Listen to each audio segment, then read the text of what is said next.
सभी हिंदी साहित्य प्रेमियों का हिंदी साहित्य की क्लास में आपका स्वागत है। आज आपके क्वेश्चन हैं हिंदी का भाषिक स्वरूप है उससे महत्वपूर्ण क्वेश्चन आंसर। किससे संबंधित है? हिंदी का जो भाषिक स्वरूप है उससे संबंधित महत्वपूर्ण क्वेश्चन आंसर है। देखिए, आज का हमारा पहला क्वेश्चन है हिंदी भाषा की मूलभूत इकाई क्या होती है। तो देखिए, जो हिंदी भाषा है उसकी मूलभूत इकाई कौन सी होगी? स्वर ध्वनियाँ होंगी, व्यंजन ध्वनियाँ होंगी, स्वनिम होगी या संयुक्त व्यंजन ध्वनियाँ होंगी। तो देखिए, जो आपकी स्वनिम है वो मूलभूत इकाई होती है, क्योंकि स्वनिम किसे कहते हैं? स्वनिम अपने जो हिंदी के अंतर्गत हम ध्वनि बोलते हैं उसको ही स्वनिम बोला जाता है। देखिए, स्वनिम के अंतर्गत दो भाषाएं आती हैं, खंडे भाषाएं।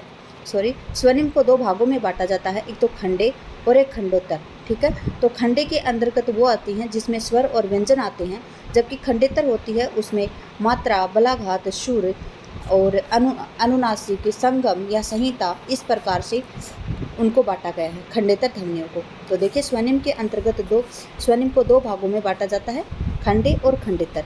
खंडे के अंतर्गत स्वर और व्यंजन ध्वनि आती हैं। ठीक है, देखिए यहाँ पे आएगा ये। अब आप समझ जाएंगे जो मैंने आपको पीछे क्वेश्चन में व्याख्या बताई थी। हिंदी में स्वनिम व्यवस्था की कौन कौन सी विशेषताएं सही नहीं है, पूछा आपसे। देखिए, स्वन या ध्वनि, स्वन को ही क्या कहते हैं? ध्वनि कहते हैं। भाषा की लघुतम इकाई मानी जाती है, तो ये बिल्कुल ठीक है, क्योंकि सबसे छोटी इकाई भाषा की क्या है? ध्वनि है। अगर लिखित रूप से पूछे सबसे छोटी इकाई कौन सी है, तो अक्षर आएगा या वर्ण आएगा? क्या आएगा? अक्षर या वर्ण आएगा। लेकिन अगर आपसे पूछे कि भाषा की लघुतम इकाई कौन सी मानी जाती है, तो स्वन मानी जाती है और ध्वनि मानी जाती है। अगला क्वेश्चन है, स्वनिम व्यवस्था खंडे और खंडेतर ध्वनियों पर आधारित है। मैंने बताया था अभी आपको कि स्वनिम को कितने भागों में बांटा गया है? दो भागों में, खंडे और खंडेतर। तो देखिए, यहाँ पे खंडे और खंडेतर दो भागों में बांटा गया है। स्वर और व्यंजन खंडेतर ध्वनियों के अंतर्गत आते हैं। देखिए, यही आपका गलत है, क्योंकि स्वर और व्यंजन खंडेतर ध्वनियों के अंतर्गत नहीं आते हैं, ये खंडे ध्वनियों के अंतर्गत आते हैं। किसके अंतर्गत आते हैं? खंडे ध्वनियों के अंतर्गत आते हैं। जो आपकी खंडेतर ध्वनियाँ हैं उसमें मात्रा, बलाघात, सुर, अनुनासिक, संगम या संहिता। अगर किसी स्टूडेंट ने पढ़ा होगा तो वो समझ रहा होगा। अगर किसी ने मतलब इनकी व्याख्या कभी पढ़ी नहीं है और अकेले सीधे ही क्वेश्चन वो कर रहा है, तो उसके समझ में आने वाला है भी नहीं है। ठीक है, ये उन्हीं के लिए है जो अपना रिवाइज कर सकते हैं और मैं उनको रिपीट करवा सकूं। जो पीछे की जो आपने याद किया है उसको आप दोबारा से अपने माइंड में ला सके। देखिए, खंडेतर ध्वनियों को ध्वनियों से अलग नहीं किया जा सकता। देखिए, जो खंडेतर ध्वनियाँ हैं उन्हें ध्वनियों से अलग नहीं किया जा सकता। हम आपको बताते हैं। देखिए, यहाँ पे आपका जो कौन सी विशेषता नहीं है पूछी है, तो आपकी जो तीसरी है ना, जो स्वर और व्यंजन खंडेतर ध्वनियाँ हैं, ये गलत है। ठीक है, ये विशेषता नहीं है, क्योंकि यहाँ पे क्या था? स्वर और व्यंजन खंडे ध्वनियाँ आती है, तो यहाँ पे आपका आंसर ठीक हो जाता है। देखिए, खंडेतर ध्वनियों को ध्वनियों से अलग नहीं किया जा सकता। देखिए, मैं आपको यहाँ पे बता रही हूँ। देखिए, मात्रा के हिसाब के, देखिए, एक तो है पक्का, ठीक है, और एक है लिखा अपने। देखिए, मैं आपको हटा के यहाँ से फिर बताती हूँ। एक तो है पक्का, क्या है? पक्का, जैसे खाना पकाते हैं वो। एक है पक्का, ठीक है, क्या है? पक्का। तो ये जो खाना पकाते हैं वो हो गया, और ये होता है जो काम हम करते हैं ना, पक्का काम है ये, मतलब फुल कॉन्फिडेंस वाला काम होता है ना, पक्का काम है, तो ये पक्का हो गया। तो देखिए, इसके ऊपर बलाघात लग रहा है। क्या लग रहा है? बलाघात लग रहा है। इस पे बल कम लग रहा है पक्का पे, और जो पक्का है इस पे बल ज़्यादा लग रहा है। तो आप स्वयं समझ गए होंगे कि देखिए, ये पक्का और ये पक्का, इसमें आप इसमें से ये सोचिए कि जो ये खंडेतर ध्वनियाँ हैं, ठीक है, ये खंडेतर ध्वनियाँ हैं, इनसे ध्वनियों को आप अलग नहीं कर सकते। क्या आप इनसे ध्वनियों को अलग कर सकते हैं? पक्का में से आ घटा देंगे तो क्या बचेगा? पक बचाएगा। अगर पक्का में से अगर आप क भी हटा देंगे तो यहाँ पे ये पक्का ही रह जाएगा। तो देखिए, आप उनसे ध्वनियों, जो खंडेतर ध्वनियाँ हैं, उनसे आप ध्वनियों को अलग नहीं कर सकते। तो आपका जो सी ऑप्शन है, ये आपका क्वेश्चन का आंसर ठीक आएगा। ठीक है, अगला है, क्वेश्चन को हम इस प्रकार से पढ़ेंगे कि उनमें से, देखिए, इसमें मैं आपको 106 क्वेश्चन करवाने वाली हूँ। कितने क्वेश्चन करवाने वाली हूँ? 106 क्वेश्चन करवाने वाली हूँ, और इसको आप 5 से मल्टीप्लाई कर लीजिए तो आपके बनते हैं 530 क्वेश्चन। तो देखिए, इस एक वीडियो में आपके मैं 530 क्वेश्चन कंप्लीट करवा दूँगी। ठीक है, स्वनिम मिलती जुलती ध्वनियों का परिवार है, यह कथन किसका है? तो देखिए, ये डेनियल जोन्स का है। किसका कथन है ये? डेनियर जोन्स का है ये कथन। क्यों है डेनियर जोन्स का? देखिए स्वनिम है वो मिलती जुलती, डे नियर मतलब डे मतलब क्या होता है? दिन, और नियर मतलब नज़दीक, ठीक है। तो आपके दिन में आप आसपास आपके मिलने जुलने वाले, इस प्रकार से आप ट्रिक लगाएंगे। और ध्वनियों का परिवार होता है, ये कथन किसका है? तो ये डेनियर जोन्स का है। अगला क्वेश्चन है खंडे ध्वनियाँ कौन सी हैं? तो अभी हमने आपको बताया था कि ध्वनियाँ मतलब स्वनिम कितने प्रकार के होते हैं? 2, खंडे और खंडेतर। तो देखिए खंडे कितने प्रकार के बताए थे? हमने आपको 2 प्रकार के बताए थे, एक तो स्वर और एक व्यंजन, ठीक है। कितने प्रकार के थे? 2 प्रकार के, स्वर और व्यंजन। अगला है देखिए यहाँ पे दिए हैं आपके द्वित व्यंजन, अनुस्वार और हल। इनसे संबंधित यहाँ पे कोई क्वेश्चन है नहीं। किसके आधार पर स्वर ह्रस्व और दीर्घ होते हैं? तो देखिए बलाबघात के आधार पर नहीं होते हैं, मात्रा के आधार पर ह्रस्व और दीर्घ होते हैं। स्वर हैं वो मात्रा के आधार पर ह्रस्व और दीर्घ होते हैं, क्योंकि देखिए ए है ये ह्रस्व है, आ है इसमें मात्रा अधिक लग रही है तो ये दीर्घ है, और एक तीसरा है प्लुत। प्लुत जैसे आप बोलते ओम, तो देखिए ये वाला, ठीक है। तो ये प्लुत हो गया। तो मात्रा के आधार पर स्वरों को कितने भागों में बांटा जाता है? तो 3 भागों में बांटा जाता है, ह्रस्व, दीर्घ और प्लुत, ठीक है। अगला है अनुनासिकता के आधार पर। अनुनासिकता वाले आधार नहीं, यहाँ पे अनुनासिक कौन से शब्द होते हैं वो आपको पता है, पंच अक्षर होते हैं जिन्हें क्या बोलते हैं? पंचमाक्षर बोलते हैं। ध्वनि को किसके आधार पर उच्च या निम्न किया जा सकता है? तो देखिए ध्वनि को किसके आधार पर उच्च या निम्न किया जाता है? तो देखिए मात्रा के आधार पर, बलाघात के आधार पर, अनुनासिकता के आधार पर, सुर के आधार पर। तो देखिए सुर के आधार पर आप ऊंचा या निम्न कर सकते हैं, अगर आपको पता है। अगर नहीं मतलब आपको पता ही है, हम कोई भी सॉन्ग गाते हैं मतलब कोई गाना गाते हैं तो उसमें देखिए अपना सुर कभी ऊपर जाता है कभी नीचे जाता है, ठीक है। तो गाने में ही हो सकता है, वैसे बोलने में हमारे सुर हैं, सुर नहीं कर सकते उसमें हम मात्रा कम ज़्यादा कर सकते हैं, लेकिन जो आपकी सुर है उसमें हम उच्च या निम्न कर सकते हैं। देखिए अगला है अभिक्षिप्त अर्थ से अभिप्सित अर्थ से अलग अर्थ मिलने की संभावनाएं बढ़ जाती हैं। कब बढ़ जाती हैं? यदि किसी ध्वनि के उच्चारण में बलाघात न हो, गलत। यदि सुर उच्च हो, गलत। यदि उपयुक्त संगम या संहिता हो, गलत। देखिए यदि उपयुक्त संगम या संहिता नहीं होती है तो अभिप्सित अर्थ को अलग अर्थ मिलने की संभावनाएं बढ़ जाती हैं, ठीक है। अगर संगम और संहिता अगर किसी शब्द में नहीं है, देखिए यहाँ पे हम बता देते हैं, एक तो है खा और एक है या। तो देखिए खा या अलग अलग हैं। अगर हम इनका संगम कर दें खा या तो इसका अर्थ मिल गया हमें। तो देखिए जो अभिक्षिप्त अर्थ है मतलब जो अलग अलग अर्थ है उसको मिलने की संभावना किस में मिल जाती है? जब शब्द में संगम और संहिता हो जाती है। अगला है मध्य स्वर का उदाहरण है। देखिए आपसे पूछा जा रहा है जो मध्य स्वर है उसका उदाहरण कौन सा है? तो देखिए मध्य स्वर के अंतर्गत ए आता है। क्या आता है? ए आता है। देखिए स्वर हैं वो जिह्वा के आधार पर 3 भागों में बांटे गए हैं। एक तो देखिए अग्र है, एक मध्य है और एक पश्च है, ठीक है। कौन कौन से हैं? जिह्वा के आधार पर बांटे गए हैं। ये किसके आधार पर? जिह्वा के आधार पर स्वरों को कितने भागों में बांटा गया? 3 भागों में, अग्र भाग, मध्य भाग और पश्चिम भाग। तो देखिए जो मध्य भाग है इसके अंतर्गत सिर्फ एक ही आता है, क्या? ए आता है, ठीक है। मध्य भाग में क्या आता है? सिर्फ ए। जो आपका ई है और ये ए है ये आपके अग्र भाग में आते हैं। कहाँ पे आते हैं? जो ई और ए, और ई में भी क्या हो गया? ई का ये छोटी ई है, फिर बड़ी ई, और ए है और आई है, ये चारों किस में आते हैं? अग्र भाग में। यहाँ पे आ रहा आपका आ, तो आ है ये पश्चिम भाग में आते हैं, और आ के साथ में पश्चिम भाग में कौन से आते हैं? जो 3 से बनने वाले शब्द हैं, सॉरी अक्षर हैं, वर्ण हैं। तो 3 से बनने वाले कौन है? ऊ, फिर क्या है? ओ और औ, ठीक है। ये सभी किस में आते हैं? पश्चिम भाग में आते हैं, ठीक है।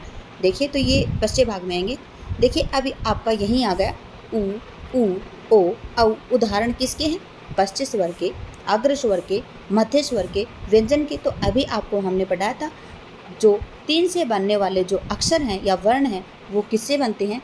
ये पश्चय स्वर, और ये किससे हैं? पश्चय स्वर के अंतर्गत आते हैं। अगर में कौन सा आएगा? छोटा ई, बड़ा ई, छोटा ए और बड़ा ए, ठीक है। और मध्य में कौन सा आएगा? मात्र ए। और व्यंजनों की संख्या कितनी होती है? 39। स्वरों की संख्या कितनी होती है? 11, ठीक है। निम्नलिखित में से अर्ध समृद्ध स्वर कौन से हैं? आपसे पूछा जा रहा है जो अर्ध समृद्ध स्वर हैं वो कौन से हैं? तो देखिए जो ए और ओ हैं वो अर्ध समृद्ध स्वर हैं। अगर आपके पास से पूछा जाए जो ई और ऊ है ये क्या है? समृद्ध स्वर है। ई और ऊ क्या है? समृद्ध स्वर है। फिर यहाँ पे ए आया है और यहाँ पे ए आया है, तो देखिए जो ए है ये क्या है? अर्ध समृद्ध स्वर, और जो आपका ए है ये आपका अर्ध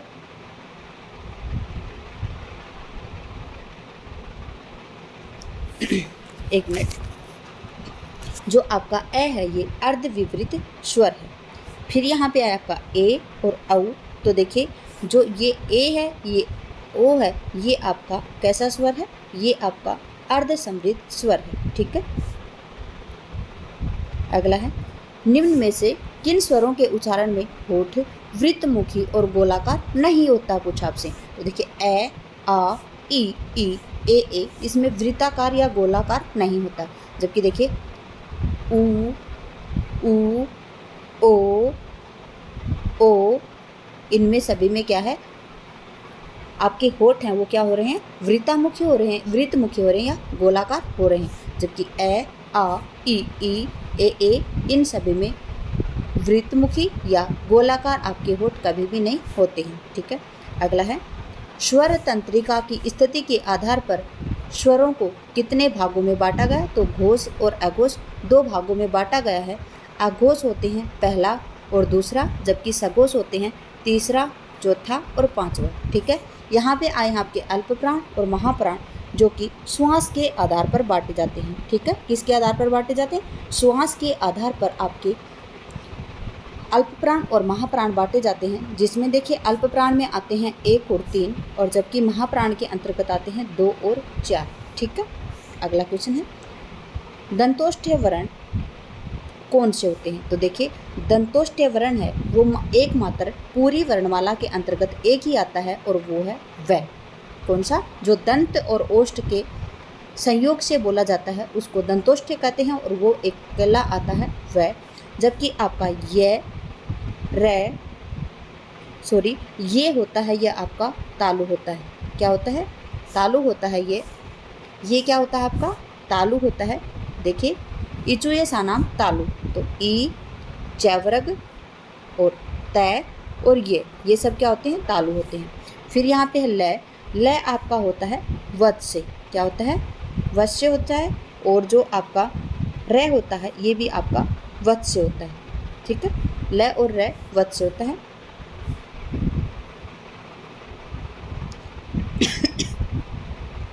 अगर आपसे पूछें कि ये किस भाग से बांटे गए हैं, तो ये जो देखिए जो दंतोष्ठ्य है वध से है, और जो तालव्य है ये किसके आधार पर? ये उच्चारण स्थान के आधार पर बांटे गए व्यंजन हैं। क्या है? उच्चारण स्थान के आधार पर बांटे गए व्यंजन हैं। अगला क्वेश्चन है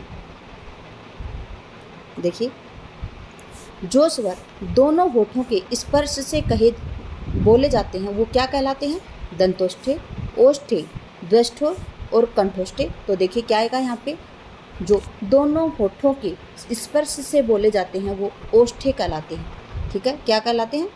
ओष्ठ्य कहलाते हैं। और कौन से आते हैं ओष्ठ्य? ये फ, फ, ब, भ, म, ठीक है। अगला है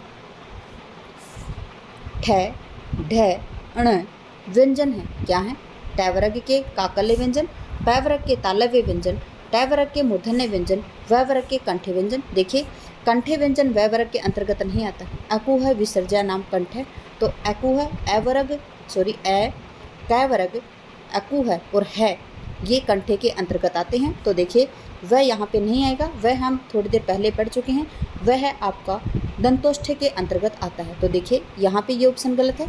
फिर ट वर्ग के काकल्य व्यंजन के अंतर्गत देखिए काकल्य है वो आपका है ठीक है। और जो ट वर्ग है वो किसके अंतर्गत आता है, ये मूर्धन्य वर्ग के अंतर्गत आता है, काकल्य व्यंजन में नहीं आता है। ठीक है। अगला है प वर्ग के तालव्य व्यंजन में।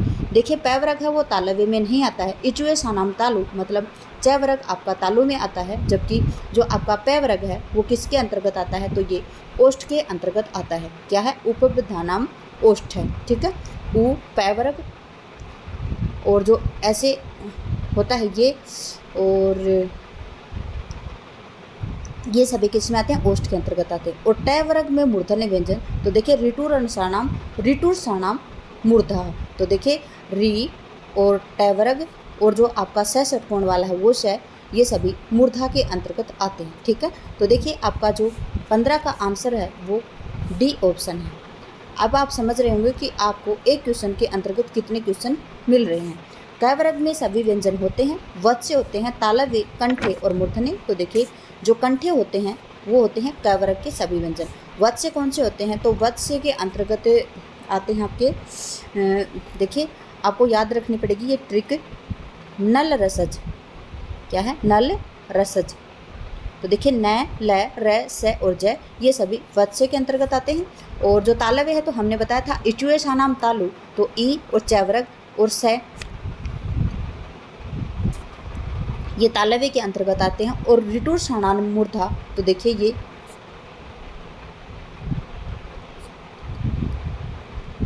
इस तालव्य के अंतर्गत स सलगम वाला स आता है, मूर्धा के अंतर्गत स षटकोण वाला आता है, और ऋटुर साणाम मूर्धा मतलब री और ट वर्ग। ठीक है। निम्न में से काकल्य व्यंजन कौन सा है, तो देखिए काकल्य व्यंजन कौन सा है, यह है, ये तालु है। और जो स है ये कौन सा है, तालव्य स है। और ये जो डी है, डी में ट है, ये मूर्धा है। ठीक है। अब आपसे पूछा जा रहा है कि च वर्ग के सभी वर्गों को स्पर्श संघर्षी व्यंजन कहा जाता है, क्यों कहा जाता है। देखिए च वर्ग के जो सभी वर्ग हैं उनको स्पर्श संघर्षी व्यंजन कहा जाता है, तो इनको क्यों कहा जाता है, इसके उच्चारण में वायु मुख अवयवों को स्पर्श करती हुई बाहर निकलती है, तो ये तो होता है स्पर्श व्यंजन। ठीक है। स्पर्श व्यंजन कितने हैं, तो स्पर्श व्यंजन 25 हैं, वैसे तो 25 नहीं है, 16 हैं। ठीक है। यहाँ पे 16 आएंगे, और संस्कृत में होते हैं स्पर्श व्यंजन 25। इसके उच्चारण में वायु मुख के अवयवों को स्पर्श करते हुए घर्षण के साथ बाहर निकलती है, और यही आपका आंसर आएगा। क्या बताया है कि इसमें घर्षण के साथ बाहर निकलती है, तभी ये क्या है, संघर्षी है। ठीक है। इनके उच्चारण में वायु घर्षण करते हुए बाहर निकलती है, बिल्कुल गलत। इसके उच्चारण में वायु जीवा के दोनों किनारों से बाहर निकलती है, तो ये भी गलत है। आपका सही आंसर है बी। अगला क्वेश्चन है, यह व्यंजन प्रकंपित कहलाता है। तो देखिए प्रकंपित ही किसको कहते हैं, लुंठित को कहा जाता है। क्या कहा जाता है, लुंठित को प्रकंपित कहा जाता है। और ये क्या आएगा, रे आएगा। रे बोलिए आप, तो देखिए कंपन हो रहा होगा आपके मुंह में, रे, ऐसे देखिए। ल है ये पार्श्विक है, स है ये आपका, हमने बताया आपको कि कौन सा है ये स, इचुए सानाम तालु, तो देखिए ये तालव्य स है। और जो आपका न है ये नासिकी है। अगला है, ल पार्श्विक व्यंजन है, क्योंकि ल पार्श्विक व्यंजन क्यों है, इसके उच्चारण में वायु जीवा के दोनों ओर बाहर निकलती है, नहीं। इसके उच्चारण में ल पार्श्विक व्यंजन है क्योंकि, देखिए इसका दोबारा से देखते हैं, ल पार्श्विक व्यंजन है क्योंकि इसके उच्चारण में वायु जीवा के दोनों ओर से बाहर निकलती है। मतलब ल पार्श्विक क्यों है, मतलब पास पास, जीवा के दोनों छोरों के आसपास होती हुई ये आपकी जीवा है, और ये इसके छोरों से आसपास होती हुई ल की ध्वनि निकलती है, तो इसको क्या बोलते हैं, पार्श्विक व्यंजन बोलते हैं। इसमें उच्चारण में जीवा आलोड़न क्रिया करती है। इसके उच्चारण में वायु गर्म होकर बाहर निकलती है, वो ऊष्म व्यंजन होते हैं, ये नहीं होता है, वो जो स है होते हैं वो है। इसके उच्चारण में वायु स्फुटन करती है, तो देखिए जो आपका ए ऑप्शन है ये आपका बिल्कुल ठीक है। अगला क्वेश्चन है, निम्नलिखित में से उत्क्षिप्त व्यंजन कौन से होते हैं। तो देखिए जो ढ और ढ हैं, ये देखिए ये ड और ये ढ है, इसको उत्क्षिप्त व्यंजन कहा जाता है। ट और ठ आपके मूर्धन्य व्यंजन, वैसे तो मूर्धन्य है लेकिन ये स्पर्श व्यंजन है। और जो आपके ड और ढ है ये भी स्पर्श हैं, और न और ये नासिक के हैं। अगला है, नासिक के व्यंजन कौन से कहलाते हैं, अनुनासिक वर्णों को कहा जाता है, पंचम अक्षरों को कहा जाता है स्पर्शी व्यंजनों को और संघर्षी व्यंजनों को। देखिए जो पंचम अक्षर हैं उनको नासिकीय व्यंजन कहा जाता है। कौन से आते हैं? सबसे पहले आपका अड़े बोलते हैं आप, और फिर उसके बाद में ये बोलते हैं, फिर उसके बाद में अणे बोलते हैं, और उसके बाद में आप बोलते हैं न, और उसके बाद में बोलते हैं मैं। ठीक है। किसी भी वर्ग के पहले व तीसरे व्यंजन कहलाते हैं अल्पप्राण, महाप्राण, घोष और अघोष। तो देखिए किसी भी वर्ग के पहले और तीसरे कौन कहलाते हैं? तो हमने आपको बताया था, ये बता देते हैं। अल्पप्राण बटे में आप कर लीजिए महाप्राण। ठीक है, महाप्राण। देखिए किसी के प्राण निकल जाते हैं, देखिए यहाँ पे है ये अल्पप्राण और इसके नीचे हम लगा रहे हैं महाप्राण, बटे में लगा रहे हैं मतलब भाग में। किसी के प्राण निकल जाते हैं तो उसके दिन कितने करते हैं? 12 दिन की बैठक करते हैं। हंसना मत इस बात पर, और हम कर लेते हैं यहाँ पे 13 दिन, एक दिन ज़्यादा कर लेते हैं। ठीक है, क्योंकि अमावस्या आ गई 12वें दिन, तो हमने 13 दिन के दिन कर लिए। अब बोलते हैं महाप्राण। महाप्राण क्या हो गए? मतलब 12 है, 12 दिन की, और उसके महाप्राण निकले हैं, कोई अच्छा या व्यक्ति है। तो देखिए 12 दिन से हमने 13 कर दिए, और महाप्राण में कर दिए हमने 24। ठीक है, कितने कर दिए? 24। तो 1 और 2 आएगा अलग प्राण के अंतर्गत, और महाप्राण के अंतर्गत आएंगे 2 और 4। ठीक है, और जो आपका अघोष है इसके अंतर्गत आएंगे 1 और 2, और जो सघोष है इसके अंतर्गत 3, 4, 5 आएंगे। ठीक है, महाप्राण व्यंजन कौन सा है? तो हमने महाप्राण आपको बताया था कि 12 दिन करते हैं व्यक्ति मरते हैं तो उसके महाप्राण मतलब उसके भोज महाप्राण मतलब महान व्यक्ति के प्राण निकले, उसके 2 गुने दिन कर दिए हमने 24 दिन। तो महाप्राण क्या आएगा? 24 दिन आएगा। ट्रिक से याद हो जाएगा, वैसे हंसी आने वाली तो बात है ही वैसे तो। ठीक है, चलिए अगला क्वेश्चन है 25 का। निम्नलिखित में से घोष वर्ग है? पहले ही मैंने आंसर पे टिक लगा दिया है, देखिए जैसे लगा हुआ था मैंने भी टिक लगा दिया। घोष वर्ग कैसे हैं? घोष वर्ग के अंतर्गत कौन कौन से आते हैं? तो देखिए घोष वर्ग के अंतर्गत आते हैं आपके 3, 4 और 5। ठीक है, कौन से आते हैं? 3, 4 और 5। तो देखिए टैट है, ये क्या है? टैट है, डे ढे, तो ये चौथा है। फिर तैत है, द, ये तीसरा है। पैप है, ब, ये तीसरा है। और फिर ये र और ये व और है, ये तो है ही घोष वर्ण के अंतर्गत। ठीक है, तो यही आपका आ जाएगा। देखिए कै ये पहला आ रहा है, तो यहाँ पे ये ऑप्शन कट गया। है ये तो ठीक है। पै आ रहा है, फै आ रहा है, तो पहला दूसरा आ रहा है, ये बिल्कुल कट गया। फिर देखिए से ये नहीं आएंगे, क्योंकि ये से है ना, ये किसके अंतर्गत आते हैं? ये अघोष के अंतर्गत आते हैं। किसके अंतर्गत आते हैं? अघोष के अंतर्गत आते हैं, और अघोष के अंतर्गत पहला आता है और दूसरा और से आते हैं। ठीक है, ठीक है, तो देखिए ये आपके यहाँ पे आएंगे, तो आपका जो ऑप्शन है वो ए बिल्कुल ठीक है। समझ गए होंगे आप किस प्रकार से आंसर लगाना है हमें। अगला है, निम्न में से कौन सा तथ्य असत्य है? असत्य कथन पूछा आपसे। हिंदी में संस्कृत उपसर्गों की संख्या 22 है, तो बिल्कुल ठीक है। प्रत्याभरण शब्द में प्रति उपसर्ग लगा है, ये भी ठीक है। तद्भव उपसर्गों का विकास संस्कृत अवयव से हुआ है, तो आपका ये भी बिल्कुल ठीक है। बिल्कुल शब्द में तद्भव उपसर्ग है। देखिए तद्भव उपसर्ग नहीं है बिल्कुल में, आप ये सोचेंगे तो यहाँ पे क्या है? तो देखिए जो बिल्कुल है ना, इसमें बिल और कुल अलग अलग हैं। 2 शब्द हो गए, बिल और कुल। बिल का अर्थ होता है साथ, क्या होता है? साथ। और ये किस भाषा का शब्द है? तो ये अरबी भाषा का शब्द है, क्या? बिल। और ये अरबी भाषा का उपसर्ग है, क्या? बिल। ठीक है, क्या है जो अरबी भाषा का उपसर्ग है वो क्या है? बिल है।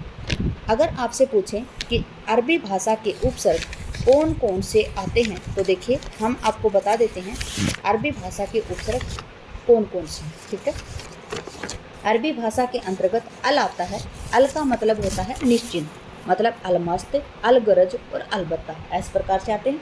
फिर आता है अरबी के अंतर्गत एन। एन मतलब क्या होता है? जैसे देखिए हम बोलते हैं एन वक्त पे आ गए आप, है ना। एन जवानी मतलब ठीक या पूरा पूरा। ठीक है, एन वक्त पे आना मतलब पूरे पूरे टाइम पे आए हैं, ठीक टाइम पे आए हैं। फिर फी होता है। फी का मतलब होता है अरबी में, अरबी का फी होता है और हिंदी में उसका अर्थ होता है शेक, प्रत्येक। क्या होता है? प्रत्येक होता है। जैसे फी सैकड़ा मतलब प्रत्येक सैकड़ा, फी आदमी मतलब प्रत्येक आदमी।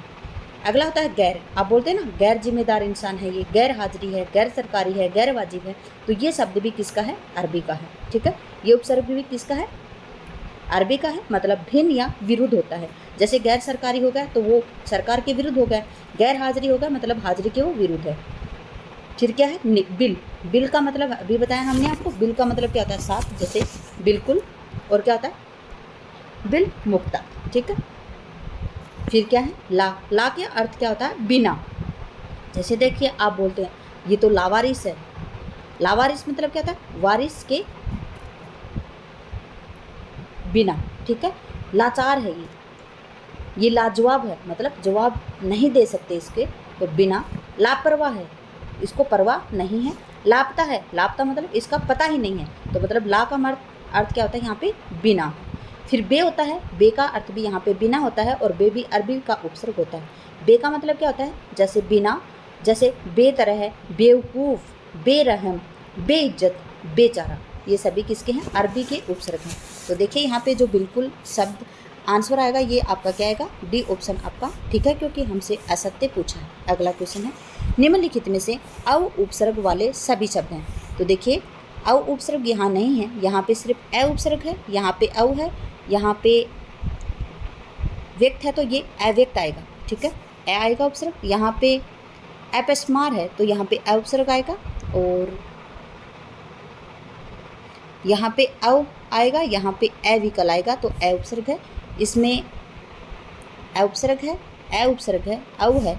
लेकिन देखिए यहाँ पे देखिए अवस्था में अव है, अवतल में अव है, और अवनति में भी अव है। तो देखिए यहाँ पे आपका आंसर हो गया डी। ठीक है, कौन सा आंसर आएगा आपका? डी आंसर आएगा। अगला क्वेश्चन है, देखिए अनमोल, 19 औसत शब्दों की उपसर्गिक भेद हैं। देखिए जो अनमोल है 19 है और ओसर है, इन शब्दों का जो उपसर्गिक भेद है वो कौन सा है? तो देखिए इसमें कौन सा आएगा? जो तद्भव उपसर्ग है, ये आपका आंसर आएगा कि तद्भव उपसर्ग के अंतर्गत आते हैं। फारसी में कौन से उपसर्ग आते हैं? तो देखिए फारसी के उपसर्गों की मैंने एक टिक बना रखी है। कम खुश बंदर बदनाम। क्या है? कम खुश बंदर बदनाम। ठीक है, बदनाम। इससे मैं बता देता हूँ आपको, जो कम है इससे कम उपसर्ग आएगा, खुश से आएगा खुश, और बंदर से आएगा बै और दर, फिर बदनाम से आएगा बद और ना। ठीक है, इस प्रकार से आएंगे। तो और तत्सम है आपको पता ही है, 22 उपसर्ग है, और अरबी के उपसर्ग हम आपको पहले बता चुके हैं, जैसे बिल है, बे है, लापरवाह है, जिसमें ला है। ठीक है, इस प्रकार से है। अगला है, तो देखिए यहाँ पे आंसर क्या आएगा आपका? तद्भव आएगा।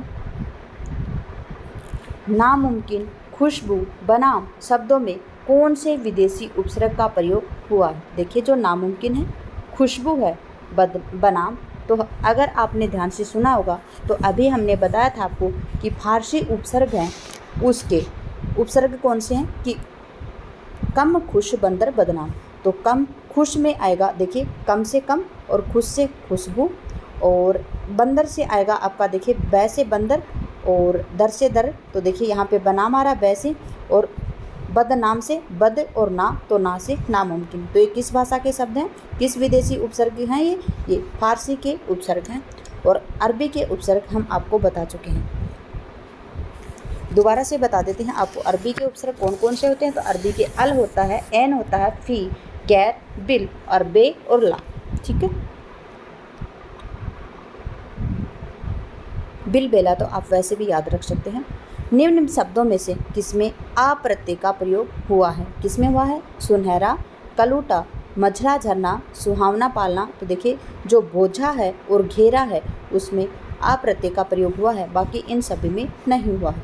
ठीक है, अगला क्वेश्चन है, गाड़ी, घाटी, चोरी शब्दों से किस प्रकार के प्रत्यय प्रयुक्त होते हैं? तो देखिए जो गाड़ी है, घाटी है, जो चोरी है, ये ऊनतावाचक तद्वित प्रत्यय हैं। देखिए इसमें भाव भी नहीं है, इसमें कर्ता भी नहीं है, यहाँ पे किसी स्थान का नाम भी नहीं है, तो क्या है ये? ऊनतावाचक तद्वित प्रत्यय है।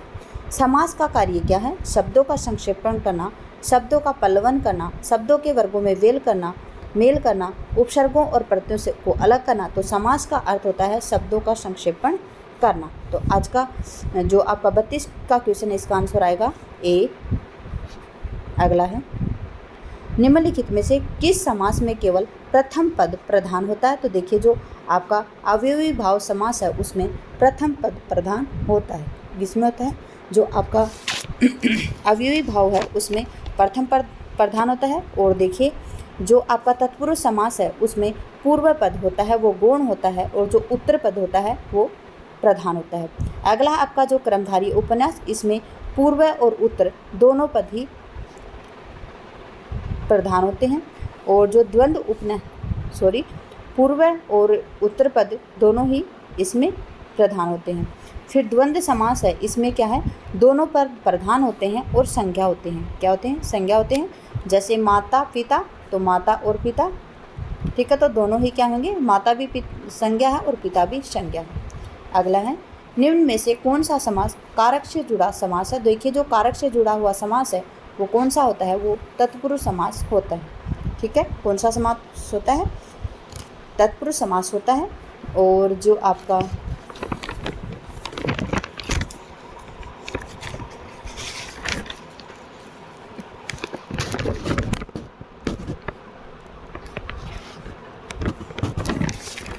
ठीक है, यहाँ पे आपके आए हैं जो कर्मधारय समास है उसका हम बता चुके हैं। आपको जो दोनों पद हैं वही प्रधान होते हैं। बहुब्रीहि समास इसमें अन्य पद प्रधान होता है और जो द्विगु समास है इनमें प्रथम पद संख्यावाची होता है। ठीक है, अगला है निम्न में से कर्ण तत्पुरुष समास के उदाहरण हैं।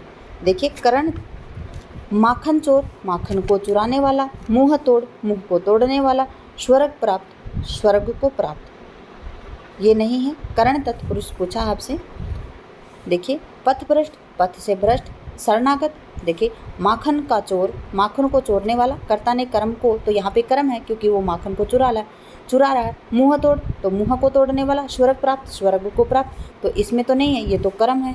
फिर देखिए पथभ्रष्ट, तो देखिए पथ से भ्रष्ट, शरणागत, शरण में आया हुआ, गंगा जल, गंगा का जल, ये भी नहीं है। आपसे पूछा कर्ण तत्पुरुष, सूरकृत मतलब किसके द्वारा किया हुआ? सूर के द्वारा। रस भरी, किससे भरी हुई? रस से भरी। ईश्वर प्रदत्त, ईश्वर को प्रदान करने के लिए। तो देखिए कर्ण तत्पुरुष समास कहाँ पे आ रहा है आपका?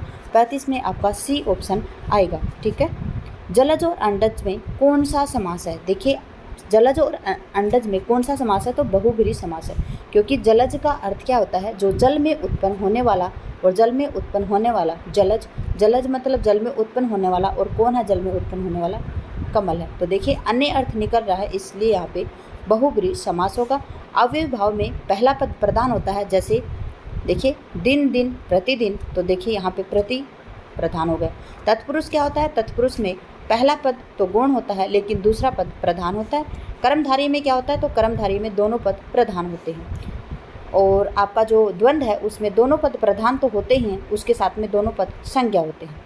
निम्नलिखित में से कौन स्त्रीलिंग शब्दों की श्रेणी में आते हैं? तो तारे और ग्रह, तो देखिए तारा टूट रहा है, तो देखिए ग्रहों के नाम बताना आपको। तो देखिए महीनों और दिनों के नाम, वृक्षों और पहाड़ों के नाम, ये सभी पुल्लिंग के अंतर्गत आते हैं। जबकि तिथियों और नदियों के नाम किसके अंतर्गत आते हैं? तो स्त्रीलिंग के अंतर्गत आते हैं। अगला है सदा बहुवचन शब्द कौन सा है? तो देखिए पुलिस, जनता। पुलिस और जनता ये हमेशा ही एक वचन में रहते हैं क्योंकि जनता भाग रही है। ठीक है, और पुलिस चोर को पकड़ रही है। तो देखिए प्राण निकल गए, हस्ताक्षर कर दिए। तो देखिए यहाँ पे हमेशा ही प्राण और हस्ताक्षर हैं, ये बहुवचन के अंतर्गत आते हैं। वर्षा आ रही है, दूध पिया जा रहा है, पानी आ रहा है, आग जल रही है, तो ये सभी एक वचन के अंतर्गत आ रहे हैं। अलग या पृथक होने का भाव निम्न में से किसकी विशेषता है? तो देखिए अपादान कारक है, उसमें अलग होने का भाव होता है। जैसे पेड़ से पत्ता गिर रहा है तो उससे अपादान मतलब अलग हो रहा है, तो ये अपादान कारक के अंतर्गत आते हैं।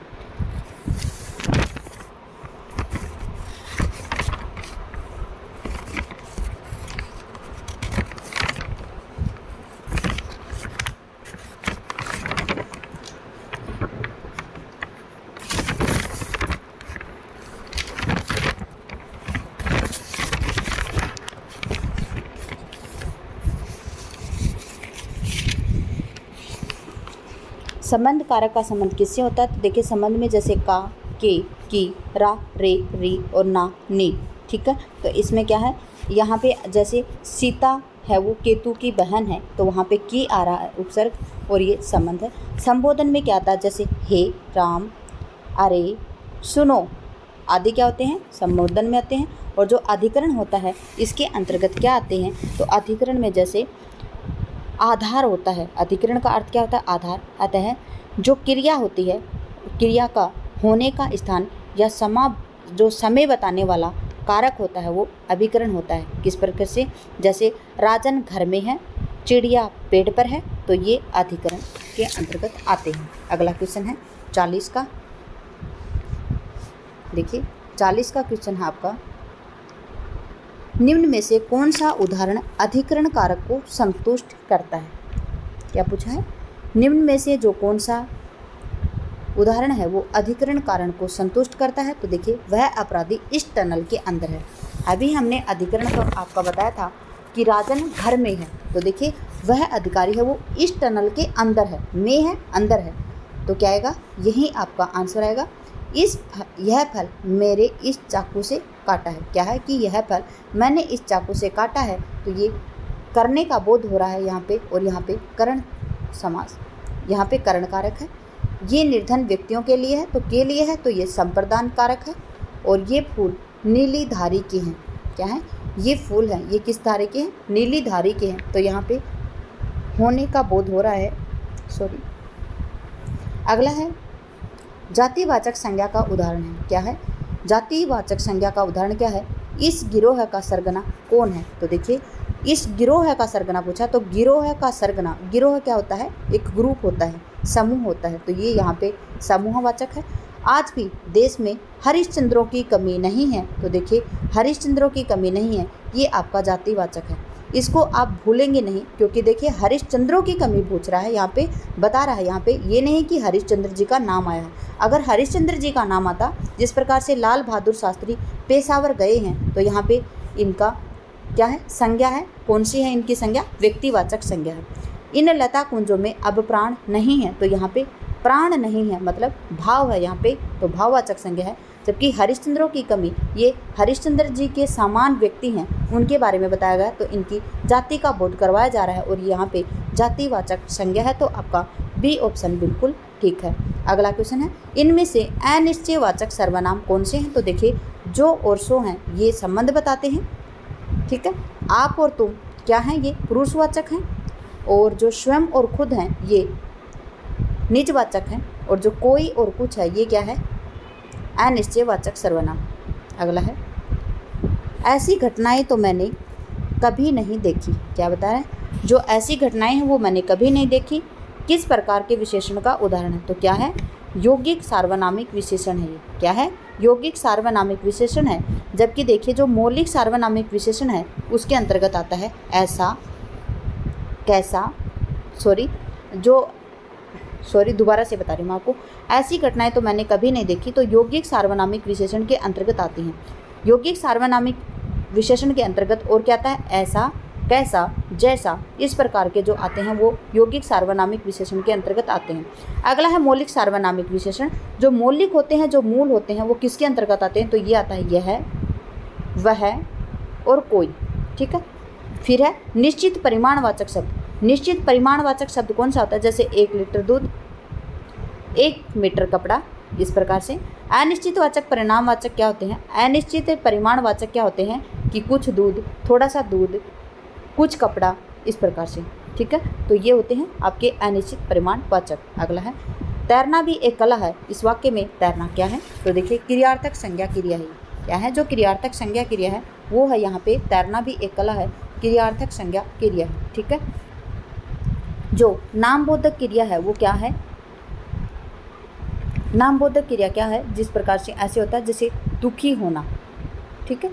और पूर्वकालिक क्रिया कौन सी है, जैसे पूर्वकालिक क्रिया क्या होती है कि देखिए यहाँ पे समझेंगे आप, पूर्वकालिक क्रिया जो मतलब एक काम हो गया और दूसरे को वो कर रहा है, तो जिस प्रकार से देखिए यहाँ पे कोई मैं बता देती हूँ आपको वाक्य बता, हाँ, वो उसने पढ़कर भोजन किया, तो देखिए उन्होंने जो पूर्वकालिक क्रिया है वो क्या किया, उसने पढ़ा है पहले वो, और फिर भोजन कर रहा है वो, तो क्या है पूर्वकालिक क्रिया इसमें। और प्रेरणार्थक क्रिया क्या होती है कि मालिक नौकर से काम करवा रहा है, ठीक है। जो प्रेरणार्थक क्रिया क्या है, जो मालिक है वो नौकर से काम करवा रहा है। अगला है आश्रित उपवाक्य होता है सरल वाक्य में, मिश्र वाक्य में, संयुक्त वाक्य में, विधिवाचक वाक्य में। देखिए जो सरल वाक्य होता है ये सिंपल ही होता है, बिल्कुल सरल होता है। विधिवाचक है वो भी सरल की तरह ही होता है, जिसमें काम किया गया होता है। संयुक्त वाचक होता है, इसमें दो अन्य अलग अलग वाक्य होते हैं और उसको संयोजक के माध्यम से जोड़ा जाता है, जैसे इसलिए और इस प्रकार से, अथवा या इस प्रकार से जोड़ा जाता है। मिश्र वाक्य क्या होता है, मिश्र वाक्य एक पहला प्रधान वाक्य होता है और उसके ऊपर आधारित एक उपवाक्य होता है। क्या होता है, एक प्रधान वाक्य होता है और उसके आधारित उपवाक्य होता है। जैसे मैंने कहा ये प्रधान वाक्य होगा कि आज मैं आपको ये क्वेश्चन पेपर पूरा कंप्लीट करवाऊंगी। तो देखिए मैंने कहा, यहाँ पे रुकने के बाद में मैंने क्या कहा, तो ये क्वेश्चन पेपर मैं आपको कंप्लीट करवाऊंगी, तो ये मेरा मिश्र वाक्य हो गया। ठीक है। अगला है आपकी यात्रा मंगलमय हो। तो देखिए ये किस प्रकार का वाक्य है, आज्ञावाचक है नहीं, विस्मयबोधक है नहीं, विधिवाचक है नहीं, इच्छावाचक वाक्य है। ये मेरी इच्छा है कि आपकी यात्रा क्या हो, मंगलमय हो। और किसी की इच्छा होगी तो वही बोलेगा कि आपकी यात्रा मंगलमय हो। अगर किसी की इच्छा ही नहीं होगी, कोई व्यक्ति किसी से नफरत करता है तो वो क्यों बोलेगा उसको। तो देखिए जिसकी इच्छा होती है वैसे ही वो बोलता है। खंडितर ध्वनियों के निम्नलिखित रूप होते हैं। हमने पहले भी बता दिया आपको, जो खंडितर ध्वनियाँ ये किसके अंतर्गत आती हैं, इसमें कौन कौन आते हैं, मात्रा आती है, बलाघात आता है, अनुनासिकता आती है, संगम आता है, सुर आता है, स्वर व्यंजन नहीं आता है, क्योंकि स्वर व्यंजन खंडे ध्वनियों के अंतर्गत आते हैं। ठीक है। कौन है, जो खंडे हैं उनके प्रकार हैं स्वर और व्यंजन, और खंडितर ध्वनियों के हैं मात्रा, बलाघात, सुर और अनुनासिक और संगम। ठीक है। तो यहाँ पे 1 3 4 आपका बिल्कुल ठीक है, 1 3 4। अगला है स्वरों के उच्चारण के संदर्भ में ओष्ठों की स्थिति पर प्रमुख प्रभाव क्या है। संवृत हैं, अवृतमुखी हैं, वृतमुखी हैं और प्लुत स्वर हैं। तो देखिए यहाँ पे आपका 2 और 3 बिल्कुल ठीक है। कौन सा 2 और 3, अवृतमुखी हैं और प्लुत हैं। क्या पूछा है, स्वरों को उच्चारण के संदर्भ में ओष्ठों की स्थिति क्या है, तो अवृतमुखी हैं और प्लुत हैं।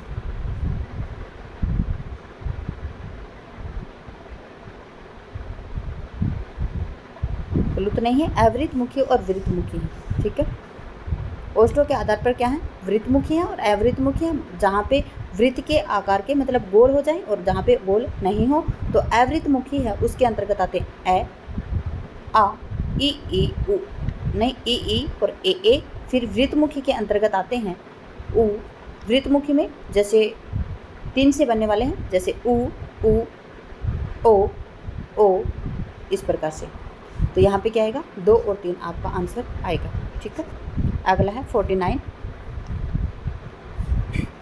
उच्चारण प्रयत्न के आधार पर ध्वनि के वर्गीकरण की विशेषताएं हैं। उच्चारण प्रयत्न के आधार पर ध्वनि के वर्गीकरण की विशेषताएं कौन सी हैं। स्पर्श ध्वनियों के उच्चारण में वायु को मुख्य विवर में ही कहीं रोका जाता है। ठीक है। च, छ, ज, झ स्पर्श संघर्षी व्यंजन है। ठीक है।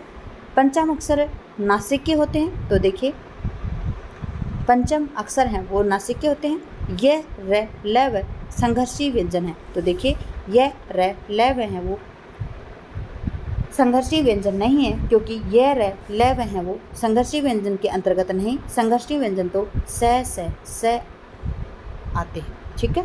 क्या आते हैं, तो देखिए यहाँ पे 1 2 और 3 आपके बिल्कुल ठीक हैं। ये आपका आ रहा है डी ऑप्शन के अंतर्गत। ठीक है। अगला क्वेश्चन है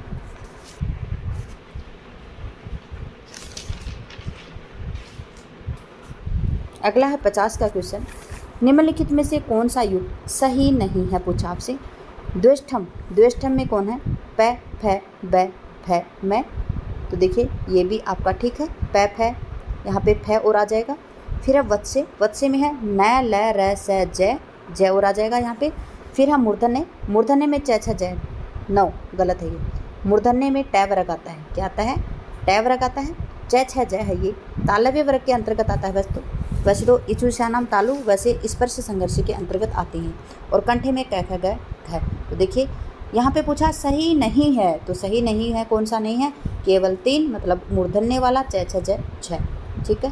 तो आपका 3 ऑप्शन आएगा यहाँ पे। अगला है स्पर्श, स्पर्श संघर्षी, संघर्षी और प्रकंपित के कर्म के आधार पर बताइए। देखिए प्रकंपित है, ये आपको सभी को पता है कि प्रकंपित है और जो लुंठित है वो र है। अगर इनमें आप कंफ्यूज हो जाएं तो याद रखेंगे प्रकंपित में कौन आता है, र। तो देखिए 4th नंबर पे हमें र पूछा है, तो यहाँ पे भी नहीं है, यहाँ पे भी नहीं है, यहाँ पे भी नहीं है, आपका उत्तर यहाँ आ रहा है। तो देखिए स्पर्श के अंतर्गत क्या आता है,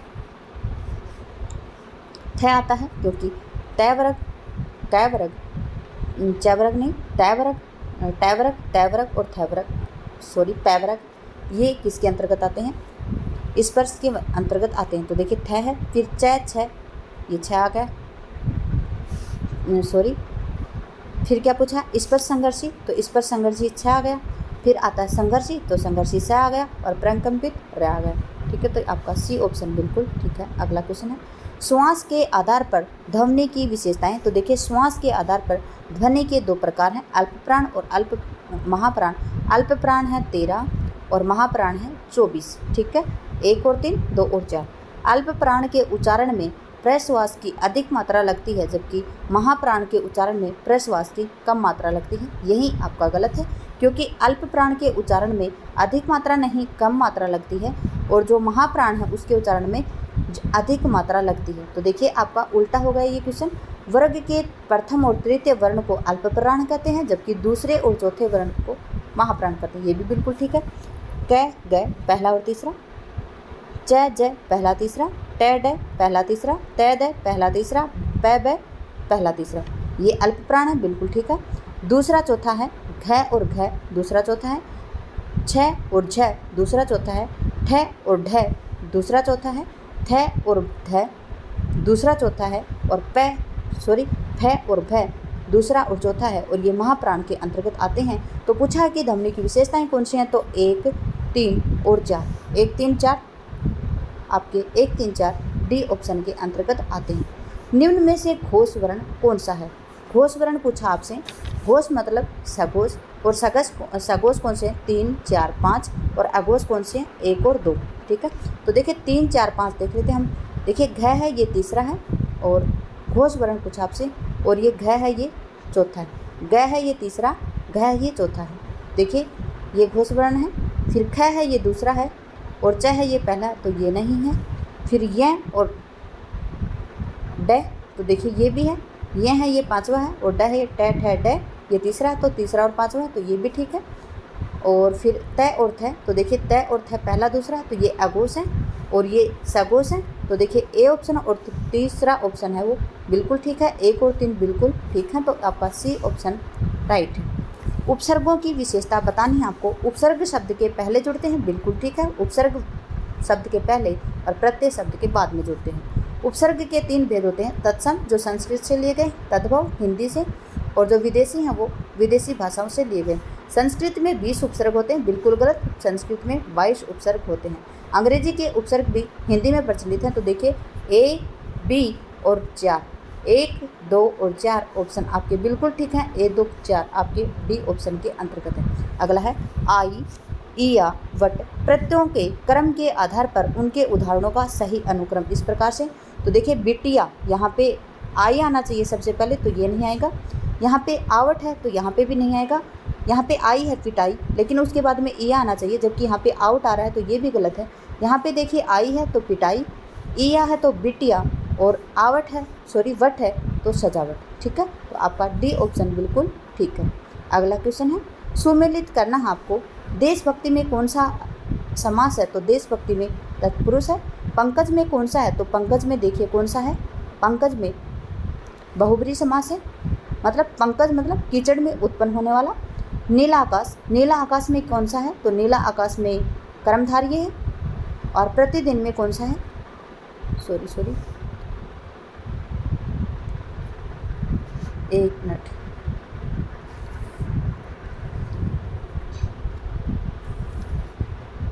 बिल्कुल ठीक है, नीला आकाश किसका है, कर्मधारय है। और प्रतिदिन है आपका द्विगु, प्रतिदिन द्विगु नहीं आएगा, गलत है ये, प्रतिदिन अवयव भाव आएगा। ठीक है, द्विगु कहाँ पे आता है, जहाँ पे पहला शब्द, पहला अक्षर वो क्या हो, संख्यावाची हो, पहला शब्द क्या हो, संख्यावाची हो, तो वहाँ पे क्या आएगा, द्विगु आएगा। तो देखिए आपका आंसर आ रहा है यहाँ पे 4, 3, 2 और 1, 4, 3, 2 और 5। देखिए 4, 3, 2 और 5 आपके ए ऑप्शन के अंतर्गत आ रहा है। अगला क्वेश्चन है, सुमेलित करना है आपको। ओष्ठ में कौन से आते हैं? तो पैबरक के आते हैं, तो पैप है, बैब है। कंठ में कौन आते हैं? अकुह विसर्जा नाम कंठ है, तो कैख है, गग है। वत्स्य में कौन से आते हैं? तो नल रसज, यहाँ पे जय कर लीजिए, नल रसज, न लय रय सहजय। और मूर्धन्य में कौन से आते हैं? तो मूर्धन्य में टैट है, डैड है आते हैं। ठीक है,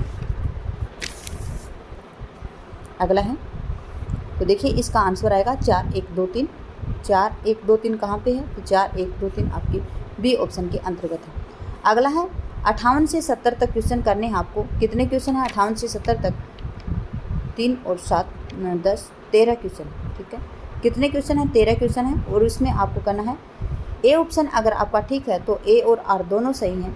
अगर बी ऑप्शन आपका ठीक है तो ए सही है, आर गलत है।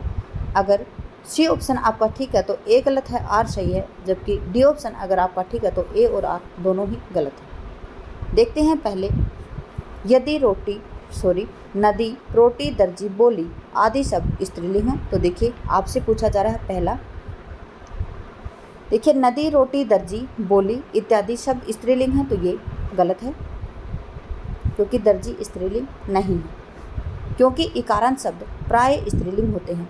आपको ये नहीं बताया गया है, ये बिल्कुल ठीक है। यहाँ पे ए आपका गलत है और आर आपका ठीक है। तर्क यहाँ पे ठीक है। क्यों ठीक है? क्योंकि इकारांत शब्द प्राय पूछा है यहाँ पे, न कि परमानेंट ही पूछा है। बताया कि प्राय स्त्रीलिंग होते हैं। इकारांत शब्द हम ज़्यादातर क्या मानते हैं? स्त्रीलिंग ही मानते हैं। फिर है स्थापना, 59 का क्वेश्चन है, बुराई, ममता, दीनता, दूध, सोना, जल इत्यादि शब्द एक वचन है। बिल्कुल ठीक है, क्योंकि बुराई, ममता, दीनता ये क्या है? भाववाचक संज्ञाएं हैं। और जो सोना, दूध और जल है ये आपका द्रव्यवाचक संज्ञा हैं। और जो कि भाववाचक संज्ञाएं और जो द्रव्यवाचक संज्ञाएं हैं वो हमेशा ही एक वचन के अंतर्गत रहती हैं। तो देखिए पढ़ लेते हम तर्क, क्योंकि भाववाचक संज्ञाएं और द्रव्यवाचक संज्ञाएं हैं वो सभी हमेशा एक वचन में रहती हैं। तो आपका ए ऑप्शन ठीक है, क्योंकि आपकी स्थापना भी ठीक है और आपका तर्क भी बिल्कुल ठीक है।